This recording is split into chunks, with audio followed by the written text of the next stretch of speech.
Let me introduce myself. My name is Mike Frost. I'm the director of the Tinsley Institute here at Morling College.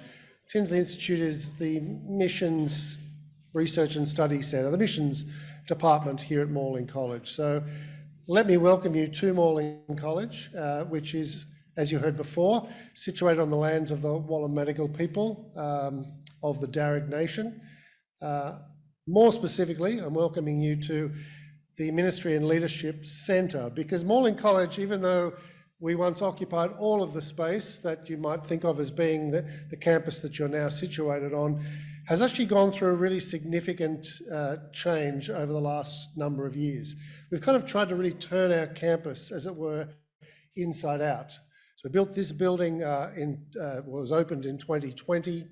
The first 3 floors of the building you're in now houses Morling College, our library, student study areas, lecture rooms, auditorium, staff offices and the like. We also operate out of this orange building that you would have seen directly across from the lawn. It's the Morling Residential College. Some of you might be staying in there this week.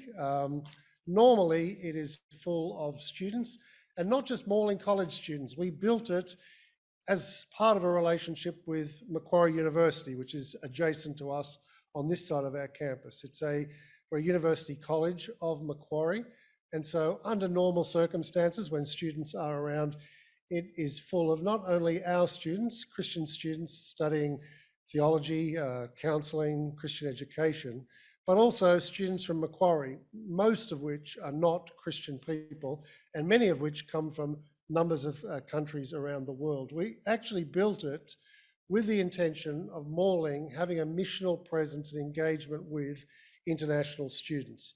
All of our staff in the residential college are Christian, and our student residential tutors are also Christians, but many of the students that you would have been rubbing shoulders with if it were a normal semester week would not necessarily share our faith.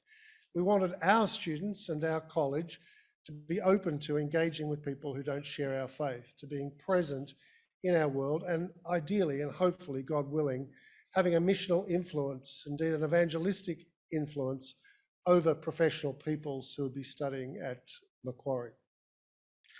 We also operate a dining room. I'm going to direct you to that now in case I forget to do that after this session, but that is directly across the road, the internal road from here. It's one of our older buildings, which still functions as our student dining room.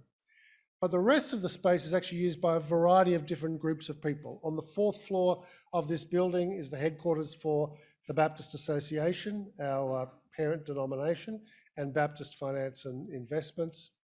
We also, in some of our older buildings, have a Christian legal service, Horizons Legal Centre, which provides low-cost legal advice to people in financial need. It was established by a graduate of Morling who is himself a lawyer, and it's designed as a Christian ministry and mission to serving our neighbours and people throughout the city, and now has various offices all around Sydney. In fact, their headquarters are on our campus. So is the National Church Life Survey, which is an interdenominational agency which is involved in high quality research on the life, shape, size of the Christian church across Australia. And many Australians here will be familiar with the work of NCLS. Their offices are on our campus.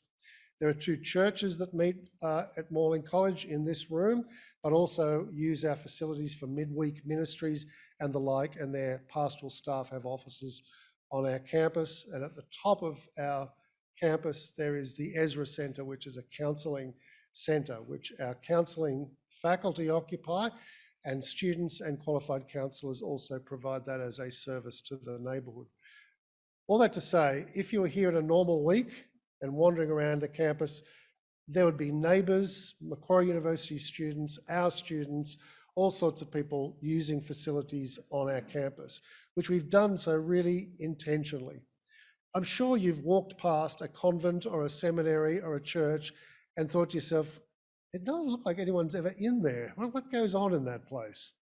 I think you might have thought that if you'd walked past Morling College 10 or 15 or 20 years ago. There was a kind of a cloistered sense of coming out of the world to be trained for ministry. But with our redevelopment of our property and with our much more missional outlook, we've thrown it open.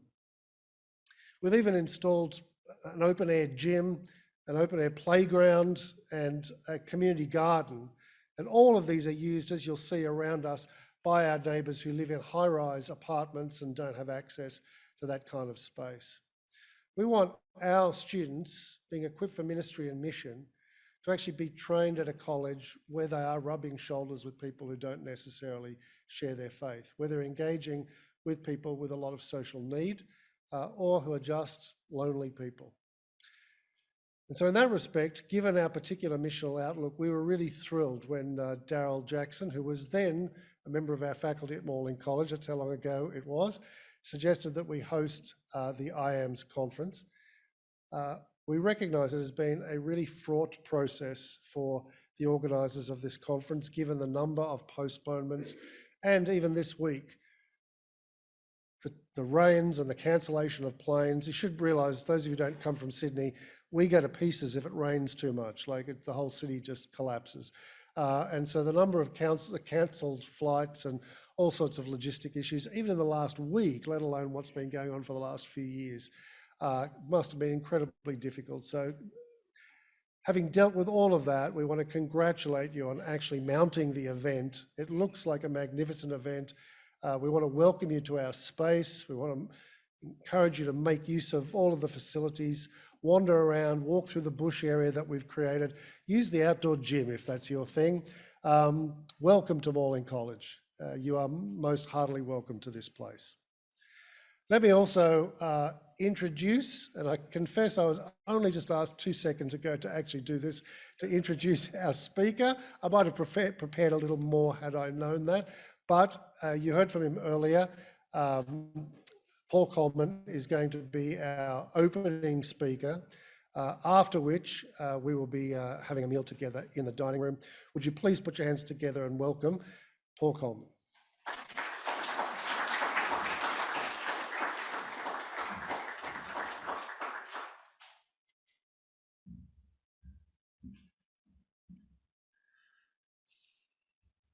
Well, good evening, and thank you so much for being here. I was very moved by the opening ceremony, and I'm grateful to have been able to participate in it with you. As Professor Frost said, it's been very rainy in Sydney since last week when I arrived. I saw the sun for the first time this morning after arriving Saturday morning. So I was starting to actually gather wood to build an ark. That was my strategy. But I'm glad the sun is out now, so the wood can be burned perhaps in another smoking ceremony. My remarks, you can cue the PowerPoint up, that would be great, are entitled The Urgent Demands of the Present, Missiological Discernment in a Wounded World. And basically I want in this paper to unfold the logic of framing mission as taking place in a wounded setting, always already, and to draw out some of the implications for defining mission that way. The paper will have 4 parts, pretty straightforwardly. First, I'm going to talk about how we discerned the theme of the conference: powers, inequalities, vulnerabilities, mission in a wounded world. Second, I want to talk a little bit about Christian mission historically in relationship to wounds and woundedness. Third, I want to offer a framework for thinking about missiology as always already in a wounded setting. And fourth, I want to present a missiological discernment very tentatively for postures in the wounded world in which we live. So the theme for this 15th Assembly emerged in 2017 after discussion among the Executive Committee of IAMS, and the title emerged after a deep awareness of the vastness of the scope of woundedness in the world. We were very aware of all sorts of woundedness in bodies and minds and spirits, individuals and communities, humans and other living creatures, living beings, as well as cosmological cyclical aspects of our planet's processes, present realities and past memories and futures envisioned. Not only contexts for personal and collective action, but perspectival horizons in which we live and act, and how we consider reality and our concomitant responsibility.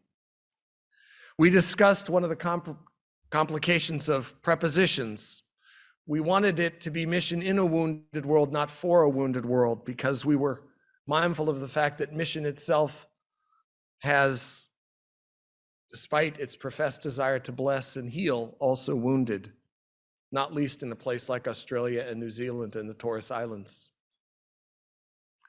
We wanted to acknowledge the complicity of mission in hurtful processes.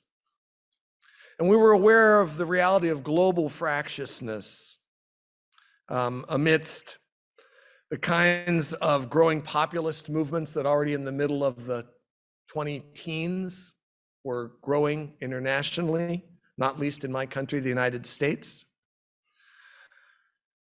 We could not have anticipated, of course, that fractiousness would only be intensified by the COVID pandemic, which delayed this assembly 2 years to today.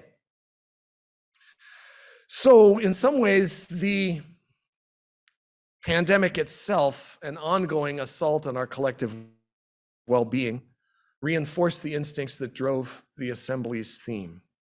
And here I want to consider the implications for contemporary missiology, mindful of the intervening years since 2016's last assembly at Seoul. What does a missiology that takes the world's woundedness seriously look like? And how do we, as members of the International Association for Mission Studies, people who care about the study of mission and missionary practice, respond to the framing mission in that way? It's of course true that prioritizing mission in a wounded world orients our attention to Scripture and Christian history. Amid many references to wounds in Scripture, perhaps the most vivid evocation for most Christians comes late in the fourth gospel, John's gospel. After his resurrection, Jesus appears to his disciples, and John, uniquely among the evangelists, highlights the prominence of Jesus's wounds.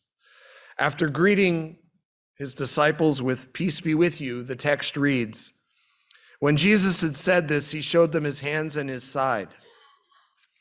The significance of Jesus's display is amplified when Thomas, not present, doubts the account shared by the others. Thomas proclaims, "Unless I see the mark of the nails in his hands and put my finger into the nail marks and my hand into his side, I will not believe." When Jesus returns a week later, we know the story. He says to Thomas, "Put your finger here, see my hands. Bring your hand, put it into my side. Do not be unbelieving, but believe." This New Testament evidence has long been seen to confirm that Jesus' resurrection involved him being nailed to the cross. Crucifixion could involve simply being tied. The risen body of Jesus, Christians have long believed, bore wounds as risen. Now, our assembly is not the first time that wounds have been linked to Christian mission. Indeed, Christ's wounds subtly evoke mission already in the aftermath of the appearances to Thomas. Once Thomas says, "My Lord and my God," Jesus remarks, "Have you come to believe because you've seen me? Blessed are those who've not seen and have believed."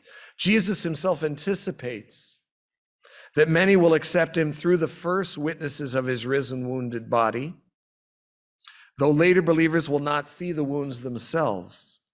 Yet the later generation's faith, those deemed blessed by Jesus, will know those wounds, almost as an absence brought to reality through missional witness and memory of the risen and wounded Christ.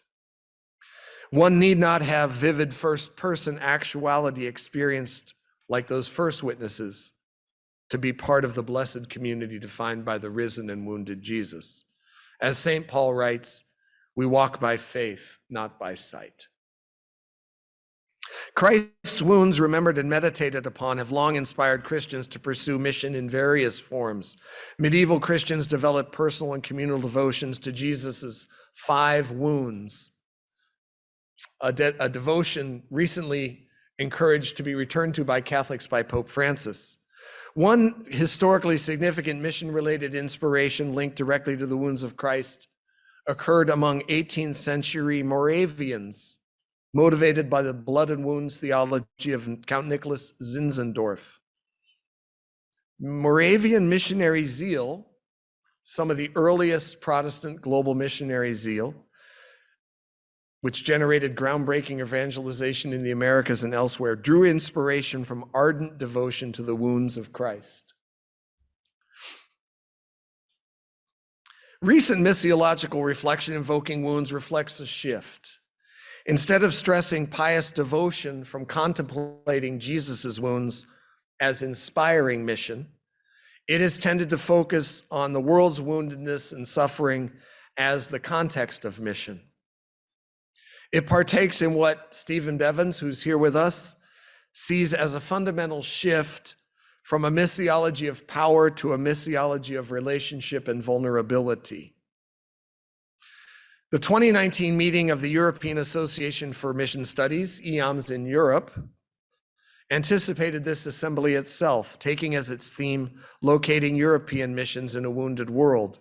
And the papers covered a variety of topics, featuring close attention to the historical suffering of Europe and its Christians, and offering missional responses. Many papers at the meeting reflected with sophistication on the implications of Christian responses to woundedness. Several drew clear connections between Christ's woundedness and that of the church and world. Miriam Leidinger presented a systematic theological approach to vulnerability, taking seriously both parts of the world, vulnera, that is woundedness, and ability, emphasizing the capacity for faith-based response, capacities that remain despite being wounded. Another prominent theme at the IAMS Europe meeting concerned awareness of Christian mission's own complicity in past wrongdoing.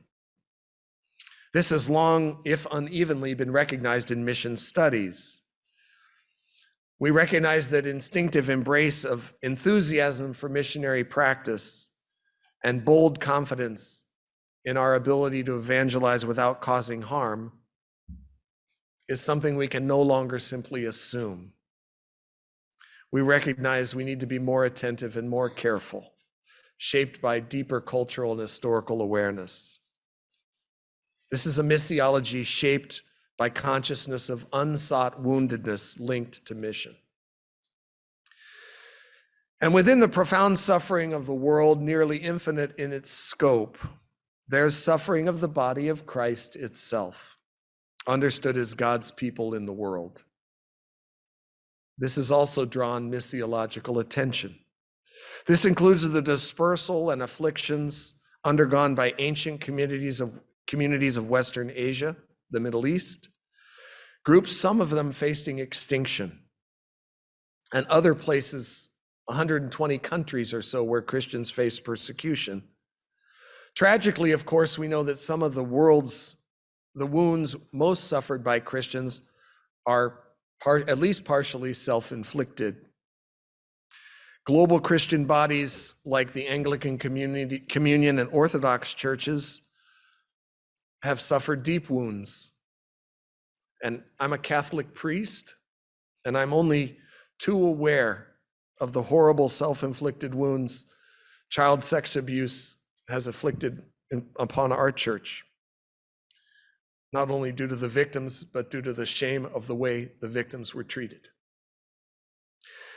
In my own country, the US, I'm also aware that the Catholic Church manifests increasingly the destructive polarization that shapes our politics, displayed in the January 6, 2021 attacks on the US Capitol. And I don't need to remind any of you of the many Protestant bodies that face divisions. Sometimes the tensions between Protestants who see themselves as more Pentecostal and evangelical and those who are more ecumenically minded can be quite bitter. So here I want to explore the significance for mission studies of these interrelated wounds of Christ, the world, and the church, keeping in mind that it helps us be better disciples of a wounded Messiah if we are less likely to think of ourselves as messianic ourselves. St. Paul's link between the body of Christ as followers of Jesus and the body of the risen Messiah, eternally wounded and historically both wounded and wounding, frames my remarks. So this next section will consider mission amid woundedness through medical terms. It will begin with triage, since the overwhelming volume, severity, and complexity of wounds invites an inevitable missiological sorting. Then we'll continue by discussing diagnosis and therapy as missiological responses to woundedness, and then turn to a fourth dimension of missiological practice that I want to call prophylaxis, prevention. The need for missiological prophylaxis derives from reflection linked to trauma and critical memory studies, which shows the cost of long-term wounding that people suffer. This is not meant to be a formula as much as a framework that makes explicit what normally is carried on implicitly in mission practice. So, missiology for a wounded world. The French word trier, meaning to sort, probably under the influence of Napoleon's physician, interestingly enough, gives us the word triage, meant to identify the rapid assessment of many ill or injured people to determine the order of care. Triage, coming from the setting where it arose, has imperfect analogs for contemporary Christian mission practice. Relief efforts, for instance, of course, are like triage when they're carried out by Christian bodies. But triage also happens publicly when global Christian leaders like the Archbishop of Canterbury or a Metropolitan Orthodox Patriarch or the Pope offers annual Urbi et Orbi lectures that disclose a global sense of need. When Pope Francis, soon after his election, said, "I see the church as a field hospital after battle," he moved beyond traditional Catholic encouragement of the corporal works of mercy and invoked the notion of triage.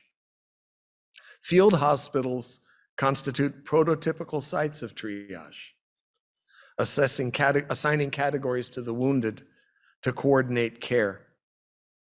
Of course, Christian mission does not carry out triage like a field hospital, since the choices aren't necessarily between death and life. It's also temporary. So triage must give way, of course, to diagnosis and therapy. And Christian bodies take as part of their mission, many of them, the rescue and care of the most desperate. Yet at the same time, most mission also invites something like diagnosis so that the sources of distress are identified. Sometimes, such as in the history of some of the most historically important Protestant missionary societies, the organization arose because of diagnosis of global ills claimed by or achieved by the people who the mission was seeking to alleviate. For instance, the first volunteer missionary societies were deeply motivated by the wounds of slavery inflicted upon African and Caribbean and Amerindian peoples around the world.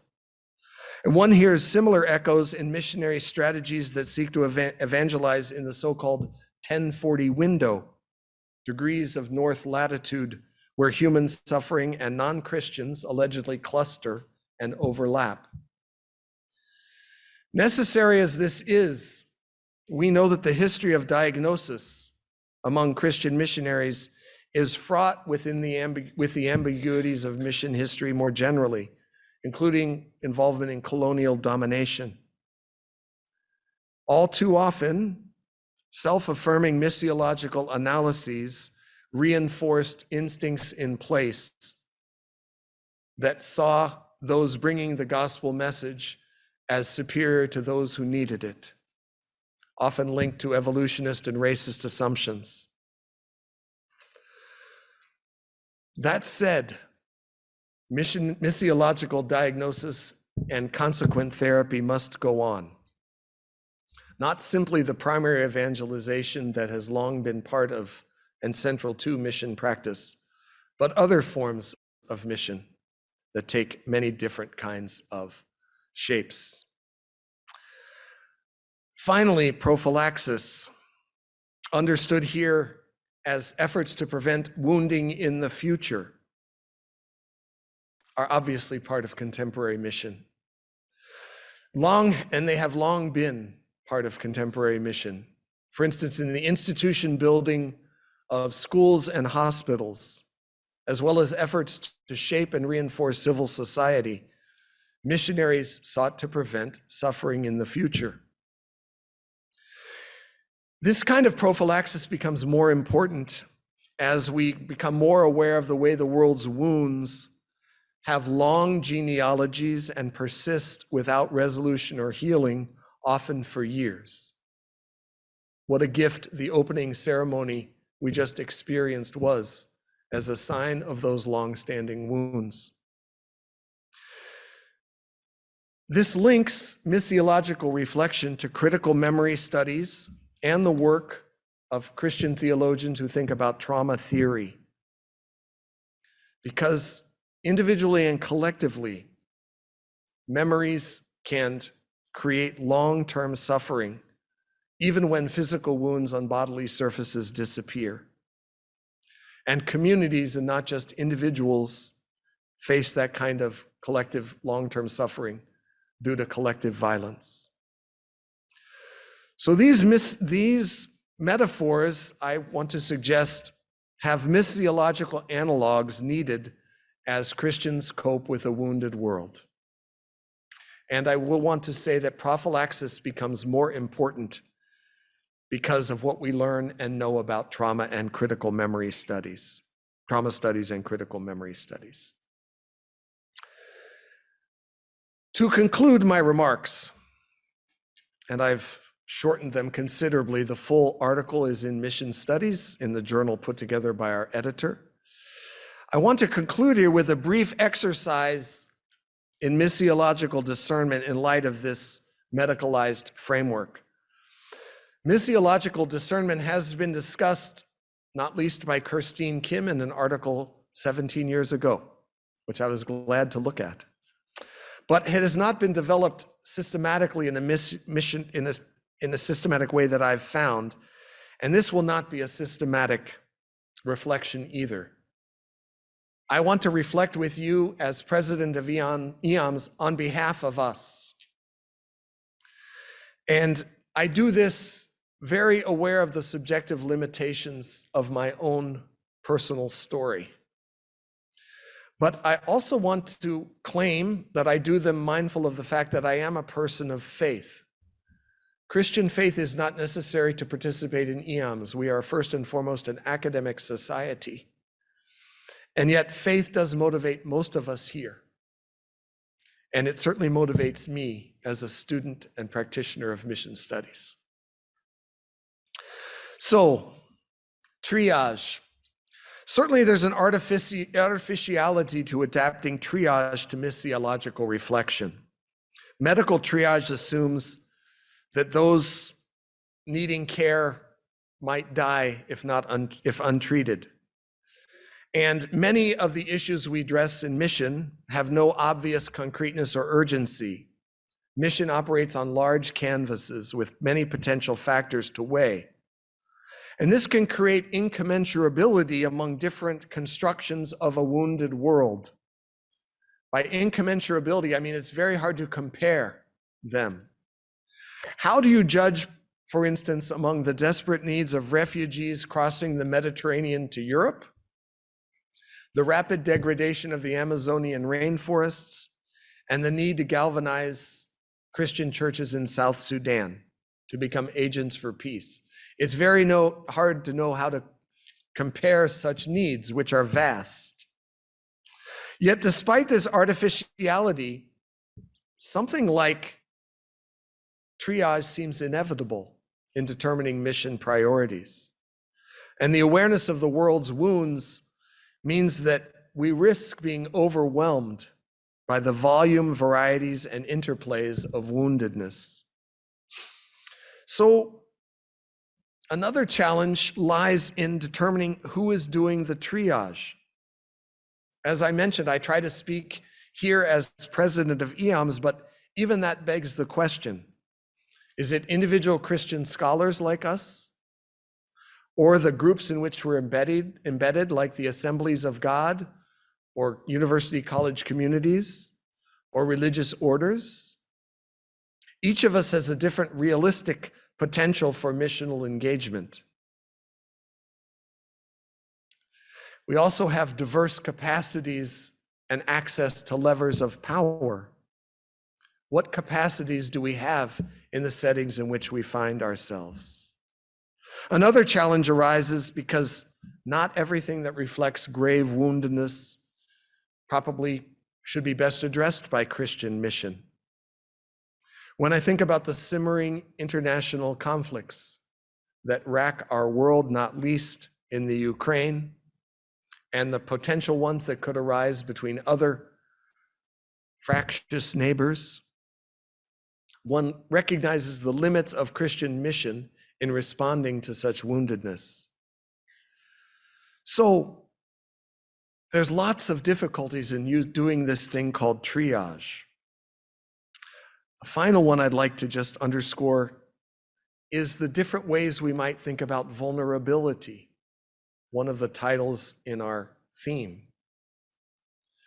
Capacity to suffer more because you are vulnerable also would seem to make attention to those wounds more urgent. Judith Butler calls precarity that capacity to be wounded more deeply, and it suggests more attention from those who would care to avoid further woundedness. Just to kind of show my hand a bit, in considering the potential for Christian mission to address the wounded world, I see three long-term threatening trends that merit attention, and forestalling them is, I believe, incumbent upon us. The first is global climate change. The second is growing religious disaffiliation among Christians in the secularized West, in which I would include Australia and New Zealand. And the third is the polarization among Christians occurring in a number of predominantly Christian countries. I'm not going to discuss climate change here, not because it's not crucial, but because I do think it has been dealt with missiologically and is increasingly being dealt with missiologically in important ways. Instead, I want to focus on the second and the third, widespread religious disaffiliation and polarization. Diagnosing them is not hard to do. We recognize the realities as churches empty that are often very big churches in places where Christian practice was once normative. I've come to believe that scholars of mission, including me, have accepted this reality with more equanimity than we should. Aware as we are of burgeoning growth elsewhere in the world Christian movement, missiologists can ignore the consequences of the de-churching of once Christian countries with too much calmness. I believe that Christian mission must face more seriously the need to evangelize those who, while admitting the world's woundedness, no longer find Jesus Christ and Christian communities compelling means for addressing those wounds. That kind of disaffiliation takes many forms, including self-conscious rejection of faith by strident atheists. More worrisome to me are those who just don't care at all. And this describes the implicit experience of those who walk away from Christian practice and belonging with no regret. And churches struggle to know how to reach such people. In light of a wounded world, the suffering of those kinds of people can seem like small beer indeed, not that important. Yet it's not insignificant. There are soaring rates of what some experts have called deaths of despair in countries like my own. Suicide, drug overdoses, alcohol-induced liver disease that suggests that wounds persist and might even be growing, magnified by global inequality, felt vulnerabilities, magnified too by the pandemic, I think. And this is no small matter for those of us who care about global Christianity. And this departure from faith, of course, has helped foster the polarization that I note. Since shared religious loyalties, on the one hand, can build bonds, and yet at the same time, shared religious loyalties have also intensified the polarization, galvanizing some of the fractiousness. Sometimes that populism is also joined to hyper-spiritualized forms of Christianity too, approaches to faith that resist the authority of science. And many of those who embrace these populisms possess a sense of entitlement and belonging that they feel has not been honored, something we see in my country in the so-called white nationalism in the January 6th, 2021 attack. It can be tempting to dismiss these populists as unworthy of dialogue, especially from a comfortable vantage where worldviews like that are scarce, like Western academe where I exist, and even in the mission-motivated places where some of us live. But I think the suffering of such groups is real, and it is potentially very dangerous. This is not the hurt from prejudice, but it is hurt nonetheless, traceable to long-standing social changes that have unsettled reassurances. And at the same time, we know that the world of social media allows ambitious and unscrupulous people to mobilize sentiments rapidly, without regard to truth, whether that truth means accurate depictions of the present or correct remembrances of the past. For the past can be processed and manipulated in order to inflame. Historian Alison Landsberg talks about prosthetic memory, the way we remember through others and thus make their memories that we didn't personally experience our own. She sees this as a great potential for civic renewal, but it's also something that can cause resentments to fester and be fostered. Those who care about Christian mission in the world, I believe, must address the number of Christians in the world whose wounds are not tended and are exacerbated by inflammatory signaling, so that they view their past toxically, only as victims. Responding missiologically, I do see resources to address these issues. First is this notion of prosthetic memory. I do think the Christian communities we belong to and seek to create are potentially sources of better hope to fight toxic memories. As we see ourselves as part of pilgrim peoples on journeys towards something who must gather those different from ourselves. At the same time, I've been very taken by the theorizing of the Korean scholar Byung-Chul Han, whose works have been translated into English in 2020 in The Disappearance of Rituals and other books. Professor Han discerns a widespread crisis of community shaped by social media saturation and other features of this late capitalist moment, so that little that is meaningful holds people together. And we now need other forms of social praxis, Professor Han believes, to forge interpersonal bonds that can resist erosion of our social and cultural life. One detects in many people who are prey to destructive polarization wounds they blame on scapegoats too easily. Andras Mate Toth diagnosed a wounded collective identity, for instance, that he saw due to the 5 traumas of Eastern Europeans in the 20th century. And he talks about how easy it is for such people to play the victim game. Instead, he says, churches ought to bear witness to the grace of the merciful God given to victims without blaming forever and ever a past that can be continually manipulated. These are, of course, only preliminary reflections, and I hope they suggest to us as members of IAMS that we have urgent work to do.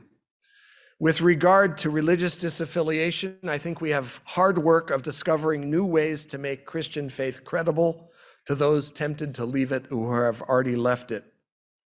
This means, of course, restoring the reputations of churches as loci of integrity, and probably through innovative practices that re-enchant the world in which we live through liturgical and other meaningful ritual. At the same time, with regard to right-wing populisms, we need to help create communities. Sorry, I meant to go the other direction. Sorry about that. We need to discern these epistemic vices that allow us to create communities that are less flammable, less prone to be incited by incendiary rhetoric. So we help people learn to diagnose epistemic vices that allow them to be comfortable with dishonesty and acquiescent before lies that drive people to kill. We have our work cut out for us, that's for sure. And I would offer that Christian mission needs to help Christians navigate woundedness in a wounded world by reminding them we have a wounded Savior.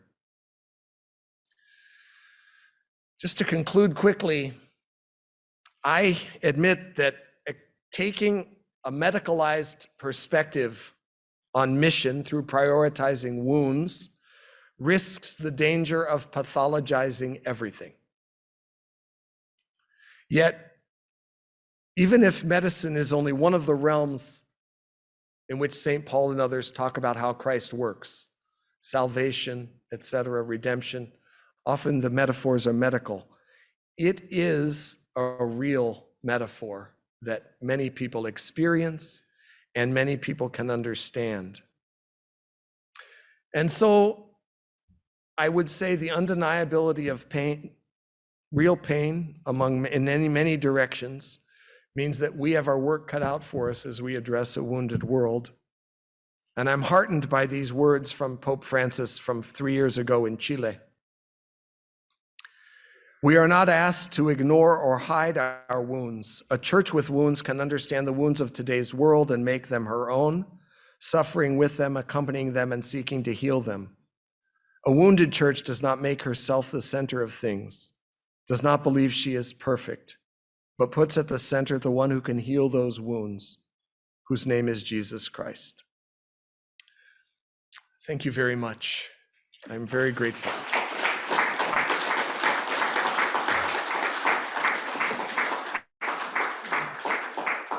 I know we're supposed to be over there at 6:30. I don't know if there's some time for questions and answers. Daryl, I don't know. Is that okay? I welcome them, and perhaps there'd be some from online as well. Maybe if I would welcome any comments or questions you have. This is the first time I'm airing these remarks, so. Yes.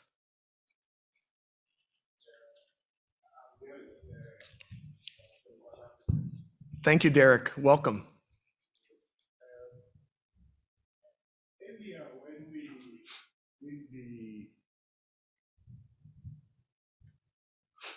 Earlier, when we did the opening ceremony, I think one of the pastors would have also touched on this issue,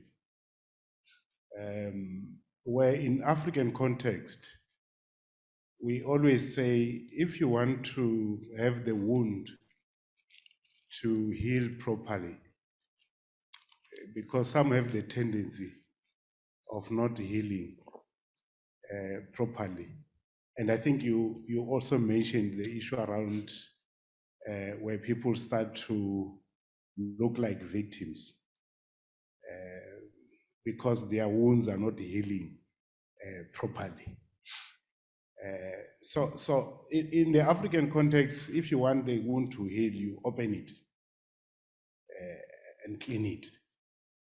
And then you would succeed to get it to heal, because then the dirt is out. But what the pastor raised earlier was to say, in the context of Australia, the Aborigines and the other people who are living here, it's difficult to even meet, to even see each other. But there is a deep hate going on.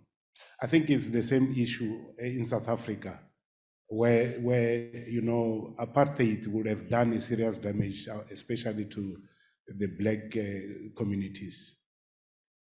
And each time that we have to talk about it, you see people running away. They don't want to openly talk about what do we do in such a context where people are not willing to be on the same table and engage in order to properly heal. I think South Africa, you talk Tutu, you talk reconciliation, and it's hailed globally. But for some of us, we ask ourselves a question: did this thing work, or was it faked? Because in a way, there is no proper healing even to date. So what will be your advice in such context? It seems to me you're pointing to the suffering that is historical, that has created historical wounds and collective trauma. I do think very close contextual attentiveness to those particular historical realities is the crucial thing. And I appreciated so much that Auntie Jean and Brooke and Uncle Laurie talked about the sense that the wounds that they've undergone are not treated openly by other Australians, by later Australians, we might call them, and so that they fester longer. And I appreciated Auntie Jean's hope for more openness and more acknowledgement.